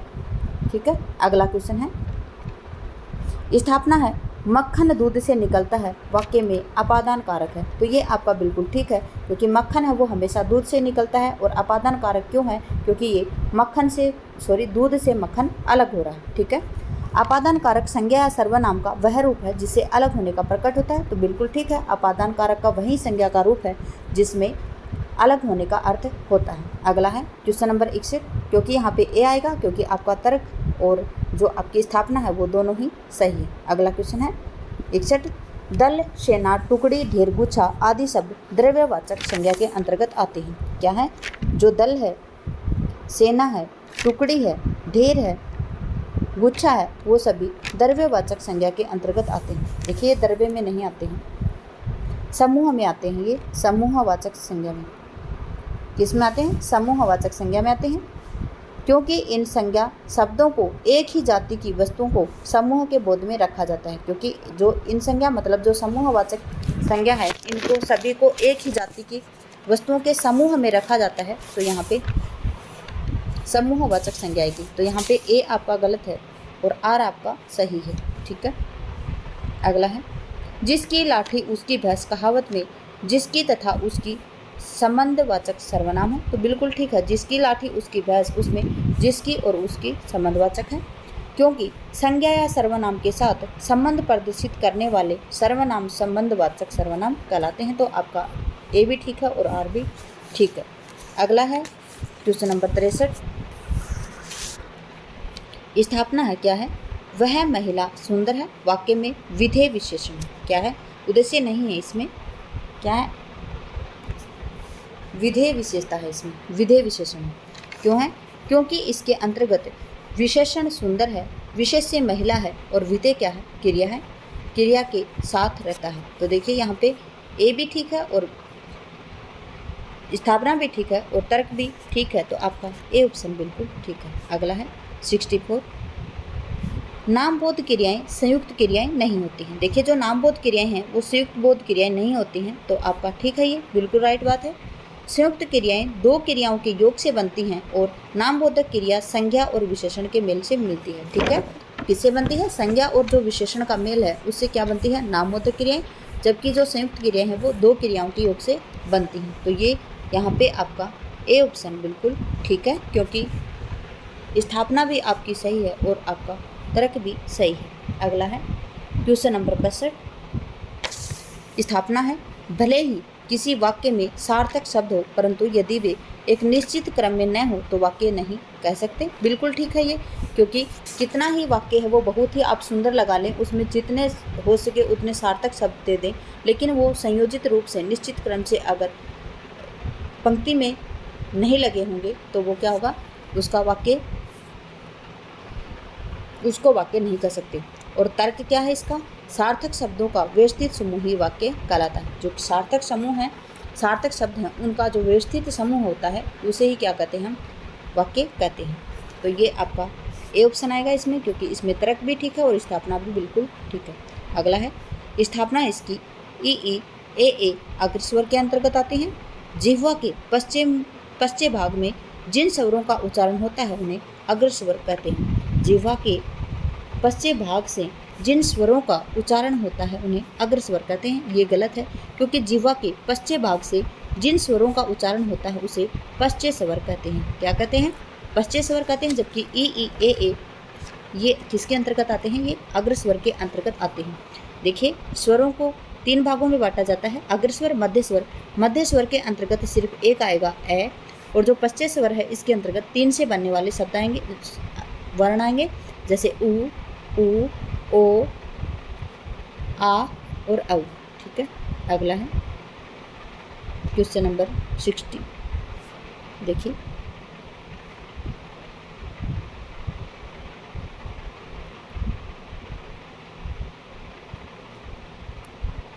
सिक्सटी 66 के बाद में सीधा 81 है। 94 देखते हैं। यहाँ का एक पेज गायब है।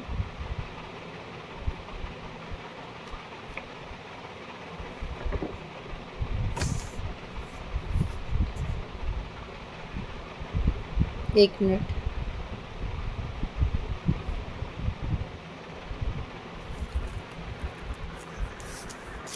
सॉरी, मैं निकाल लेती हूँ ना, छोड़ेंगे नहीं हम बीच में।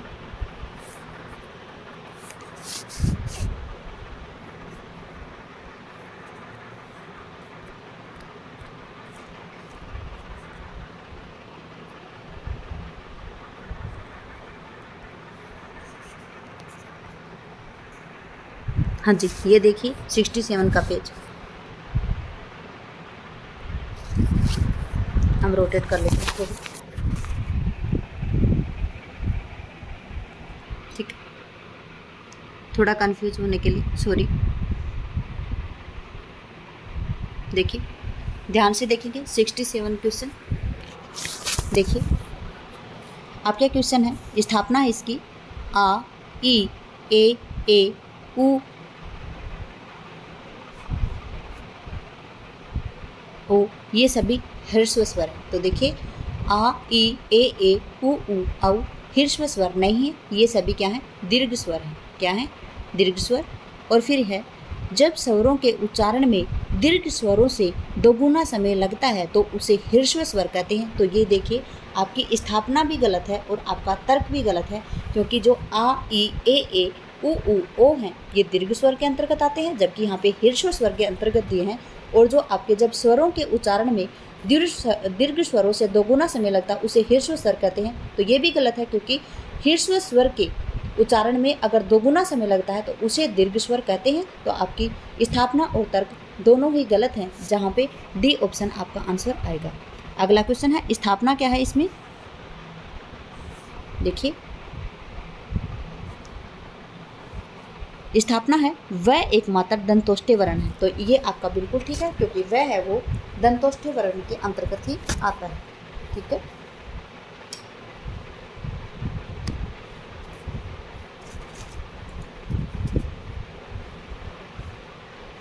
अगला क्वेश्चन है, क्योंकि इसका उच्चारण दांत और होठों से होता है, तो बिल्कुल ठीक है, आपका ए ऑप्शन आएगा, क्योंकि इसमें स्थापना भी ठीक हो और तर्क भी ठीक है। देखिए जितना टाइम लिया उसको मैं कवर करवा दूंगी आपको बहुत ही जल्दी करवा कर। ट वर्ग के व्यंजन स्पर्श संघर्षी होते हैं, तो बिल्कुल गलत है, क्योंकि ट वर्ग के व्यंजन स्पर्श संघर्षी नहीं होते हैं। च वर्ग के व्यंजन होते हैं वो स्पर्श संघर्षी होते हैं, जबकि ट वर्ग के व्यंजन मूर्धन्य होते हैं। जिन ध्वनियों के उच्चारण में वायु स्पर्श के साथ साथ घर्षण करके मुंह के बाहर आती है उसे स्पर्श संघर्षी व्यंजन कहते हैं। तो बिल्कुल आपका तर्क है ये बिल्कुल ठीक है। तो यहाँ पे सी ऑप्शन आएगा। क्यों आएगा सी ऑप्शन? क्योंकि आपका ए तो गलत है और आर आपका सही है। ठीक है, अगला है किसी वर्ग के प्रथम और तृतीय वर्ण अल्प प्राण के अंतर्गत आते हैं। तो बिल्कुल अल्प प्राण के अंतर्गत कौन से आते हैं? अल्प प्राण के अंतर्गत 1 3 मतलब 13 आते हैं और महाप्राण में 24 आते हैं। तो 2 और 4 आते हैं। ख देखिए 2 और 4 है, फिर 6 2 और 4 है, और फिर यहाँ पे 2 और 4 है, अल्प प्राण वर्ण है, जबकि ये गलत है। देखिए ये अल्प प्राण वर्ण नहीं, ये महाप्राण वर्ण है। ठीक है, तो यहाँ का तर्क गलत है आपका और जो स्थापना है वो सही है। और यहाँ पे ऑप्शन आएगा बी, क्योंकि आपकी स्थापना बिल्कुल ठीक है और आपका तर्क एकदम गलत है। अगला क्वेश्चन है, देखिए सुमिलित करना है आपको। अल्प प्राण कौन से हैं? तो अल्प प्राण हमें पता है 1 और 3 जहाँ पे आएंगे वो अल्प प्राण है। तो देखिए 1 और 3 कहाँ पे आ रहे हैं? देखिए इसमें नहीं है, पहले में ख है, दूसरा लेकिन ये नहीं है। फिर देखिए 1 और 3 कहाँ पे है? दूसरे में है क पहला है, ग तीसरा है, फिर ट पहला है और ड तीसरा है। तो देखिए यहाँ पे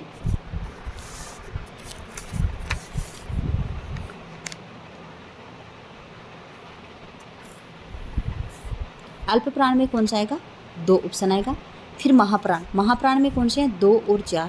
ठीक है, कौन सा है? 2 और 4 है। तो देखिए महाप्राण में कौन से हैं?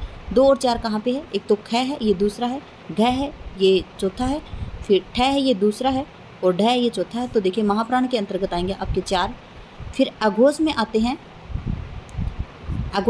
पहला और दूसरा। तो देखिए अघोष में ये देखिए ख है, ये दूसरा है, च है, ये पहला है, ट है, ये पहला है, और ठ है, ये दूसरा है। देखिए दूसरा पहला, पहला दूसरा, तो ये इसमें अघोष में आएंगे। फिर पूछा सघोष में आएगा आपका तीसरा, चौथा और पांचवा। तो देखिए तीसरा, चौथा, पांचवा कहाँ पे आ रहा है? यहाँ नहीं है, यहाँ पे तीसरा आ रहा है ग, फिर घ चौथा है, अड़ पांचवा है, ज तीसरा है और झ चौथा है। तो देखिए यहाँ पे ये आ रहा है। तो देखिए यहाँ का आंसर आपका हो जाएगा 2, फिर आ रहा है 4, 1 3। तो आपका ए ऑप्शन बिल्कुल ठीक है।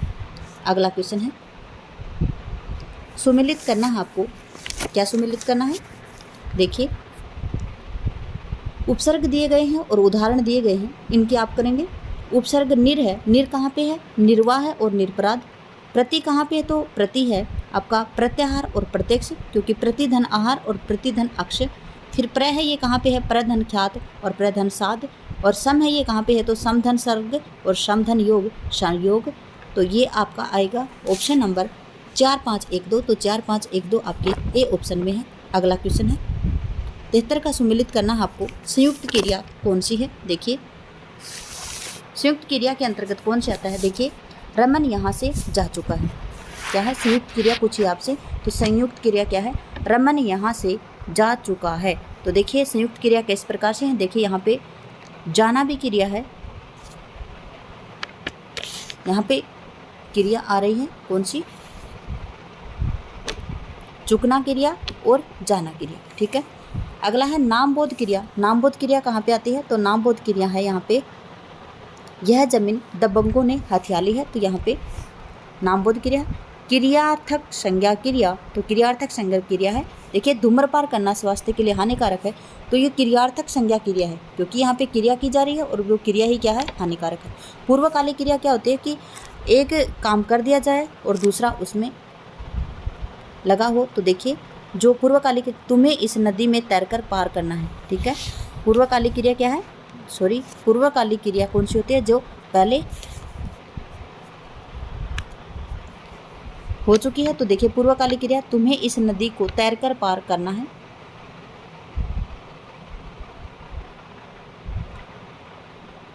यहाँ पे आपका आंसर होगा 4 1 2 और 3। अगला है, निम्न में से कौन सा युक्त सुमेलित नहीं है? ममत्व है वो एक वचन है, क्योंकि ममता भाव होता है और भाववाचक संज्ञा हमेशा एक वचन में होती है।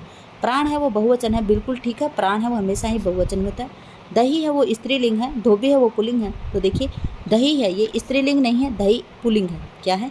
पुल्लिंग है, ये पहले भी हम बता चुके हैं। दही जमा दिया गया है या दही खा लिया गया है। ऐसे नहीं बोलेंगे दही खा ली, नहीं, दही खा लिया। ठीक है, अगला क्वेश्चन है,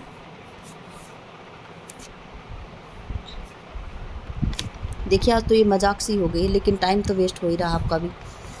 निम्न में से कौन सा युग्म सुमेलित नहीं है? रवि नहा रहा है, ये अकर्मक क्रिया है, सुमेलित नहीं है पूछा है। तुमने पतंग फाड़ दी, सकर्मक क्रिया है।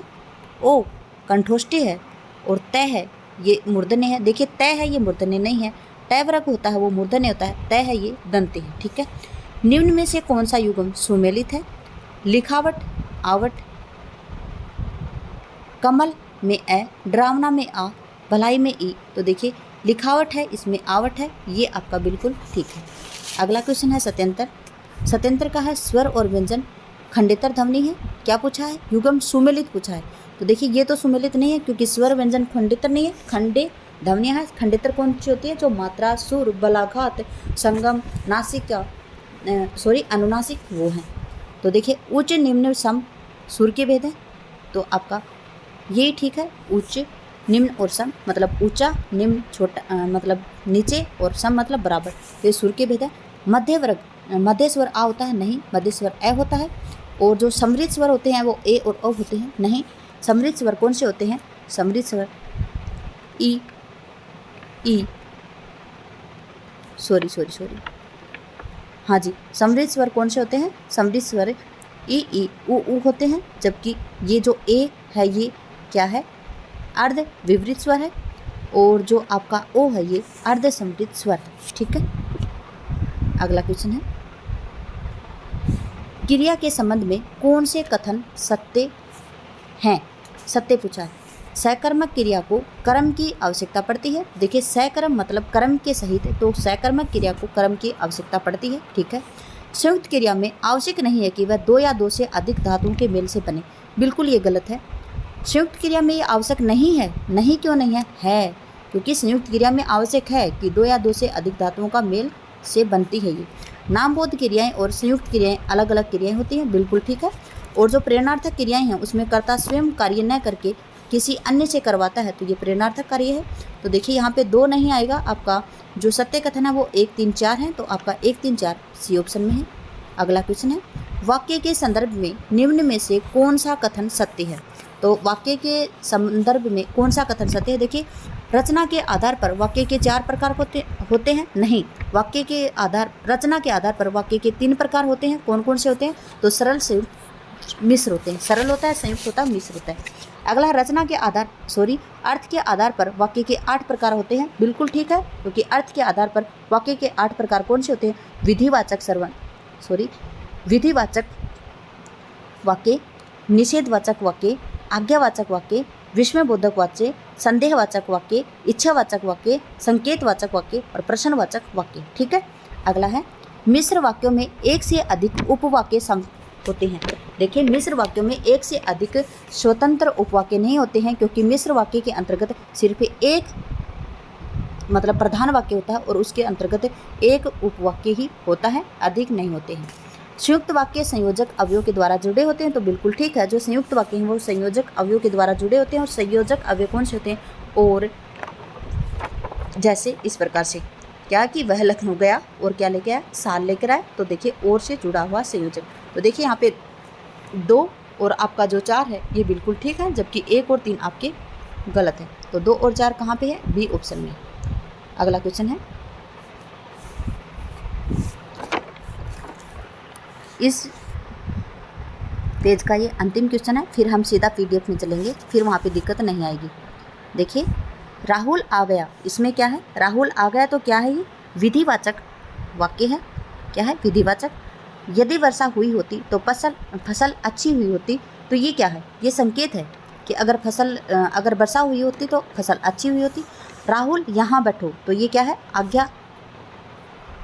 आज्ञावाचक है, क्योंकि आज्ञा दी जा रही है। रामू दिल्ली से आ गया होगा, तो ये क्या है? संदेह है कि आ गया होगा। तो यहाँ पे 5, 1, 4 और 2 बिल्कुल आपका आंसर ठीक है। अब हम चलते हैं पीडीएफ पे।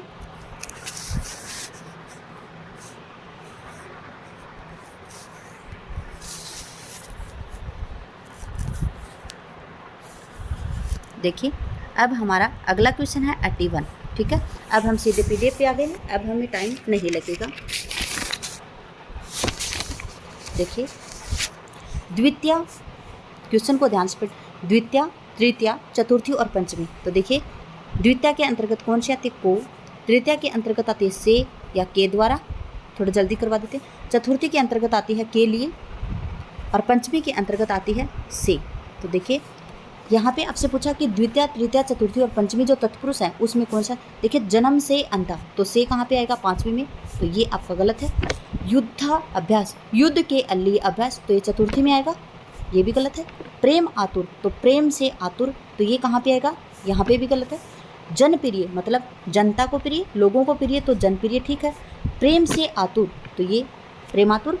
युद्ध के लिए अभ्यास, तो ये युद्धाभ्यास। और जन्म से अंधा, तो जन्मान। तो आपका डी ऑप्शन बिल्कुल ठीक है। अगला क्वेश्चन है बहुब्रीहि द्वंद्व द्विगु और क्रमधारी। तो देखिए सप्तऋषि है, यहाँ पे द्विगु है, द्विगु है, तो ये कथन गलत।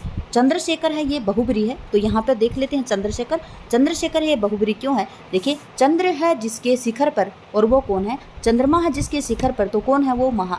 शिवाजी, शिव है, ठीक है। अगला है शीतोष्ण, तो बिल्कुल ठीक है। शीतोष्ण का अर्थ होता है शीत और उष्ण, अलग अलग करेंगे तो शीत और उष्ण, तो द्वंद्व में कौन होते हैं? शीत और उष्ण अलग अलग दो संज्ञा होती हैं। द्विगु है सप्तऋषि, बिल्कुल ठीक है। और कर्मधारय है, कर्मधारय का आएगा उत्तम है जो पुरुष, तो पुरुषोत्तम, तो ये आएगा कर्मधारय के अंतर्गत। तो आपका बी ऑप्शन बिल्कुल ठीक है। अगला क्वेश्चन है, देखिए कर्म कारक में क्या है? कर्म कारक में कौन सी है? को, कर्ता ने कर्म को। फिर करण में कौन सी है? करण में है से और के द्वारा, ठीक है। फिर है संप्रदान, संप्रदान के लिए क्या है? के लिए। और अपादान में क्या है? अपादान में है आपका से अलग होने के अर्थ में। और जो में पर है ये क्या है? अधिकरण, क्या है? अधिकरण है। तो इसमें आपका आंसर रहेगा 3 1 4 2। 3 1 4 2 आपके बी ऑप्शन में है, ठीक है। ये आप जो कारक चिन्ह है ये याद रखेंगे। अगला है जातिवाचक संज्ञा कौन सी है? जहाँ पे जाति का बोध हो रहा है तो जातिवाचक संज्ञा, तो जातिवाचक संज्ञा कौन सी है? मकान, नगर और जेब्रा, ठीक है। मकान, नगर और जेब्रा। फिर है भाववाचक संज्ञा, तो भाववाचक संज्ञा कौन सी है? इसमें भाववाचक संज्ञा चतुरता, वैर, प्रशंसा, ये भाव है। द्रव्यवाचक संज्ञा कौन सी है? तो इसमें द्रव्यवाचक संज्ञा है लकड़ी, ऊन और प्लास्टिक, ठीक है। फिर है समूहवाचक, तो समूहवाचक कौन सी है? समिति, संघ और कुंज। और फिर आपका आंसर किस प्रकार से आएगा? देखिए 3 है, 5 है, 4 है और 1 है, तो 3 5 4 1 ये कहाँ पे है? 3 5 4 1 आपके सी ऑप्शन में। अगला है नीचे दिए गए में कौन से उदाहरण संख्यावाचक विशेषण है? 1 लीटर दूध और 3 किलो पानी, 3 किलो, ये क्या है? परिमाणवाचक है, क्या है? परिमाणवाचक है, न कि संख्यावाचक। 11 दोहरा संख्यावाचक है, प्रत्येक और 5 क्या है? संख्यावाचक है, लेकिन थोड़ा आटा कुछ शहद, ये क्या है? ये आपका अनिश्चित परिमाणवाचक है। तो देखिए आपका 2 और 3 बिल्कुल राइट आएगा आंसर, तो आपका 2 और 3 बिल्कुल ठीक है। देखिए तुमने हरिओम को अंधा व्यक्ति कहा, यह बहुत बुरी बात है। तुम्हें नहीं पता वह अच्छा स्वभाव, वह लड़का अच्छे स्वभाव का। तो देखिए जो क्या आएगा यहाँ पे? अंधा और बुरी, और वह और अच्छे, 2 और 4 आएगा। हम बता देते हैं आपको क्यों आएगा, क्योंकि व्यक्ति है वो अंधा है, तो व्यक्ति की विशेषता क्या बताया जाए? अंधा है। फिर है बुरी, क्योंकि बात है क्या है? वो बुरी है, तो यहाँ पे ये विशेषण है। फिर बताया जा रहा है वह कौन है? लड़का। और स्वभाव क्या है? अच्छा, स्वभाव क्या है उसका? अच्छा, तो वह और अच्छे, ये 2 और 4 आपका बिल्कुल ठीक है। चेक करते हैं हम आंसर को। 86 में आपका बिल्कुल 2 और 4 डी ऑप्शन ही ठीक है। आगे आपसे पूछा पुरुषवाचक, संबंधवाचक, अनिश्चयवाचक और निजवाचक सर्वनामों से संबंधित उदाहरणों को आपको बताना है। पुरुषवाचक जो है, नहीं, जो संबंधवाचक है। आप क्या है?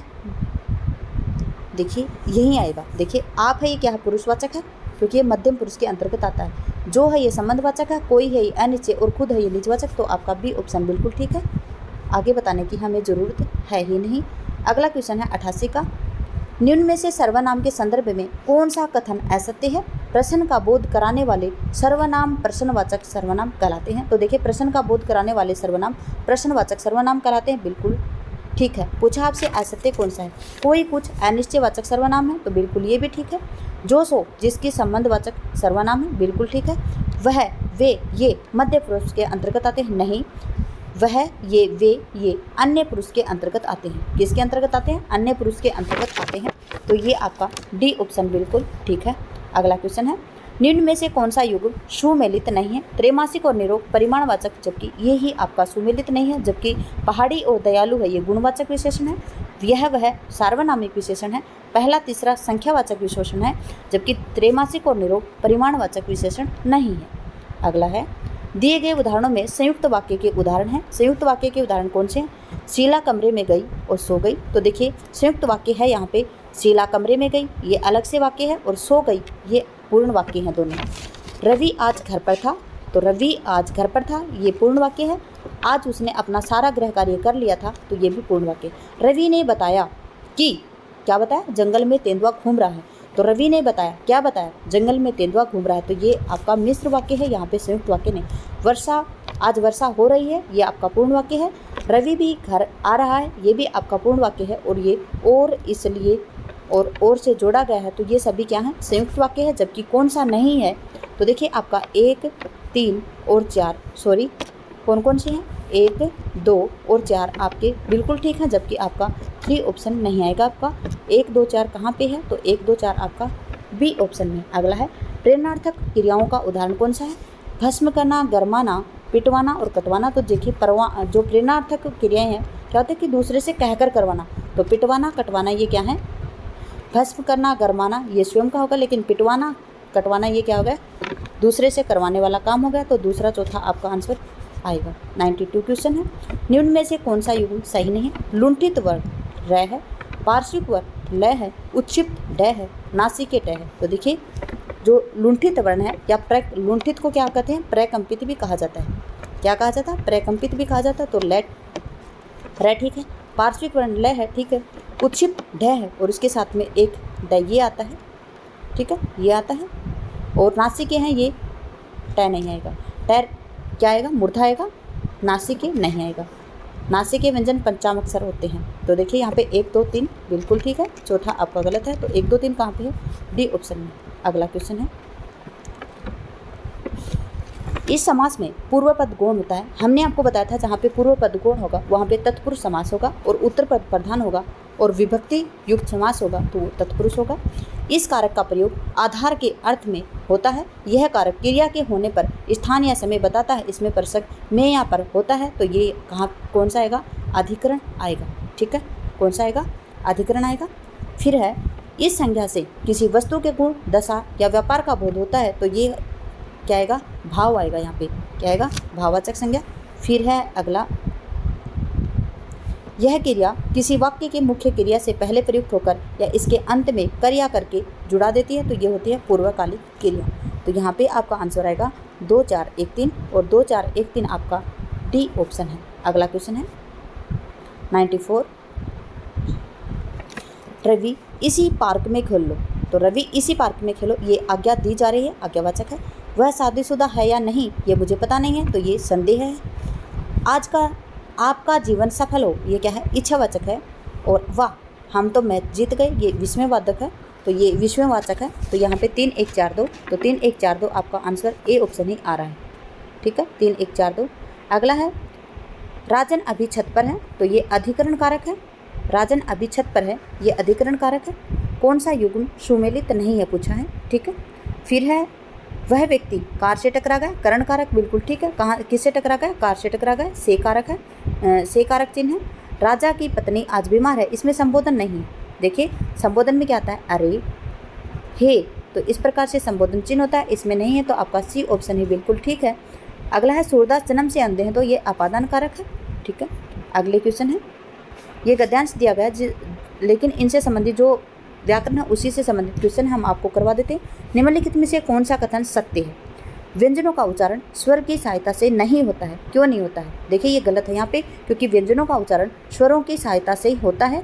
तो देखिए ये ऑप्शन आपका गलत है, सत्य पूछा आपसे। प्रत्येक व्यंजन में एक ही ध्वनि का लोप होता है। देखिए प्रत्येक व्यंजन में एक ही ध्वनि का नहीं, ए की ध्वनि का लोप होता है। इससे आप कुछ सीख रहे होंगे, ठीक है। ए के बिना व्यंजनों के उच्चारण असंभव है, तो बिल्कुल ये ठीक है आपका, क्योंकि ए के बिना व्यंजनों का उच्चारण असंभव है, किया ही नहीं जा सकता है। व्यंजन का अपना स्वयं का अस्तित्व होता है, बिल्कुल ठीक। बिल्कुल गलत है, क्योंकि व्यंजन का अपना स्वयं का अस्तित्व नहीं होता है, क्योंकि व्यंजनों का अस्तित्व किसमें छुपा होता है? स्वरों में छुपा होता है। स्वरों के आधार के ऊपर ही व्यंजनों को बोला जाता है। तो आपका जो सी ऑप्शन है वो बिल्कुल ठीक है। यहाँ पे आपको 4 क्वेश्चन समझ में आ गए। क्यों? क्योंकि देखिए जो व्यंजनों का उच्चारण स्थान है, उच्चारण है वो स्वरों की सहायता से बोला जाता है, और प्रत्येक व्यंजन में ए ध्वनि का लोप होता है, और ए के बिना व्यंजनों का उच्चारण असंभव है, और व्यंजन अपना स्वयं का अस्तित्व नहीं रखते हैं, क्योंकि उनकी सहायता करने के लिए कौन होते हैं? स्वर होते हैं। अगला क्वेश्चन है, निम्नलिखित में से कौन सा कथन सत्य पूछा है? हिंदी में व्यंजनों की संख्या 52 है, बिल्कुल गलत। 39 है, और व्यंजनों की संख्या 39 है और स्वरों की संख्या 11 है, तो टोटल मिलाकर है आपके 52, ठीक है। अगला है, व्यंजन वह ध्वनि है जिसका स्वर के बिना अस्तित्व न के बराबर है। देखिए व्यंजन वह ध्वनि है जिसके बिना स्वर के बिना अस्तित्व ही उसका स्वीकार नहीं किया जा सकता, तो आपका बी ऑप्शन बिल्कुल ठीक है। क वर्ग के व्यंजन अंतस्थ व्यंजन में आते हैं, बिल्कुल गलत है, क्योंकि क वर्ग के व्यंजन कंठे वर्ग के अंतर्गत आते हैं, और जो अंतस्थ व्यंजन के अंतर्गत आते हैं वो कौन आते हैं? य, र, ल, व आते हैं, ठीक है। अगला है, स्वरों का वर्गीकरण स्पर्श, अंतस्थ और उष्म के आधार पर होता है, बिल्कुल गलत है। स्वरों का वर्गीकरण स्पर्श, अंतस्थ और उष्म के आधार पर नहीं होता है, ये तो व्यंजनों का वर्गीकरण है, ठीक है। तो आपका बी ऑप्शन यहाँ पे ठीक है। देखिए आप कितना याद कर रहे होंगे इसके माध्यम से। निम्नलिखित में से कौन सा कथन असत्य है? व्यंजनों का वर्गीकरण स्पर्श, अंतस्थ और उष्म का आधार किया जाता है, ठीक है। तो ये बिल्कुल ठीक है, क्योंकि व्यंजनों का वर्गीकरण स्पर्श, अंतस्थ और उष्म के आधार पर किया जाता है, ठीक है। फिर है, स्पर्श व्यंजनों को 5 वर्गों में बांटा जाता है, बिल्कुल ठीक है। फिर है, स्पर्श व्यंजनों को 5 वर्गों में क्यों बांटा जाता है? देखिए क वर्ग, च वर्ग, ट वर्ग, त वर्ग और प वर्ग, ये हम आपको पहले भी बता चुके हैं। इस पर व्यंजनों का उदाहरण जीभ, तालु, दांत, होठ आदि के आधार पर होता है, गलत है। जीभ के आधार पर नहीं होता है, जीभ के आधार पर स्वरों का वर्गीकरण होता है। स्पर्श व्यंजनों का वर्गीकरण तालु के आधार पर होता है, दांत के आधार पर होता है, और होठ के आधार पर भी होता है, और फिर किसके आधार पर होता है? मूर्धा के आधार पर होता है, और कंठ के आधार पर होता है, ठीक है। तो पहला क वर्ग है वो कंठे है। इचुए सानाम तालु, तो च वर्ग है ये तालु है। ट वर्ग ऋटुर सणान मूर्धा, तो ये मूर्धा पे है। और जो ऋतुलसानाम दंत है, तो त वर्ग है ये दंत है, और ये प वर्ग है ये ओष्ठ है। स्पर्श व्यंजनों को वर्गीय व्यंजन भी कहा जाता है, तो बिल्कुल ठीक है। तो यहाँ पे गलत कौन सा आएगा आपका?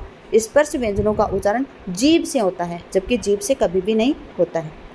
निम्नलिखित में से कौन सा कथन असत्य है? अंतस्थ व्यंजन का उच्चारण जीभ, तालु, दांत और होठों के संपर्क से आने से होता है, तो देखिए यहाँ पे भी क्या है? असत्य पूछा आपसे, तो असत्य कौन सा आएगा? यहाँ पे जीभ ही आएगा, जीभ से नहीं आएगा, ये आपका असत्य है। अगला देखते हैं, अंतस्थ व्यंजनों को अर्धस्वर भी कहा जाता है, बिल्कुल ठीक है। य, र, ल, व हैं आपके, ये अर्धस्वर भी कहलाते हैं, ठीक है। य, र, ल, व अंतस्थ व्यंजन के अंतर्गत आते हैं, तो बिल्कुल ठीक है। उष्म व्यंजनों की संख्या 5 है, तो देखिए उष्म व्यंजनों की संख्या क्या है? 4 है। यहाँ पे देखिए मैंने स्पर्श व्यंजन बताया था, स्पर्श व्यंजन है उसका जीभ का आधार नहीं है। देखिए अंतस्थ व्यंजन है वो जीभ, तालु, दांत और होठ के आधार पर ही बोले संपर्क में आते हैं ये, ठीक है। तो देखिए य, र, ल, व आएंगे अंतस्थ व्यंजन में, ठीक है। तो आपका जो उष्म व्यंजन है उनकी संख्या 5 है, जबकि ये गलत है। स और है ये उष्म व्यंजन है और इनकी संख्या 4 है। देखिए यहाँ पे आ गया स है उष्म व्यंजन है, क्योंकि है इसका उच्चारण जीभ, तालु, दांत और होठों के स्पर्श से होता है, तो ये गलत है, क्योंकि जीभ, तालु, दांत, होठ इसके स्पर्श से किसका वर्णन होता है? अंतस्थ व्यंजनों का, ठीक है। इसका उच्चारण कंठ, तालु, मूर्धा, दंत, ओष्ठ, तो देखिए ये होता है स्पर्श व्यंजनों का, ठीक है। इसका उच्चारण करते समय मुख अवयव में रगड़कर घर्षण करने के कारण गर्म वायु उत्पन्न होती है, तो ये आपकी ठीक है। ये स्वरों की सहायता से बोले जाते हैं, तो ये भी आपका, ये स्वरों की सहायता से बोले जाते हैं, तो आपका जो सी ऑप्शन है ये आपका बिल्कुल ठीक है। अगला क्वेश्चन है, जो कि आपका जुलाई 2018 में आया हुआ है। आभ्यंतर पर्यटन के अनुसार वर्णों के कितने भेद होते हैं? तो देखिए आभ्यंतर पर्यटन के अनुसार वर्णों के 4 भेद होते हैं। कौन कौन से होते हैं? स्पृष्ट, ईषत् स्पृष्ट, विवृत और समृद्ध। ठीक है। अगला है नए वर्ण का उच्चारण स्थान क्या है? तो नए वर्ण का उच्चारण स्थान मूर्धन्य है, क्योंकि ऋटुर सनाम मूर्धा। तो देखिए री, टैवरक, रे और से ये सभी क्या है? मूर्धा। ठीक है। तालु में कौन सा आएगा? इचुए सानाम तालु। तो दो ई, चैवरक, से और इचुए सानाम और ये। ठीक है। वत्स्य वो कौन से हैं? तो वत्स्य में आता है आपका जल,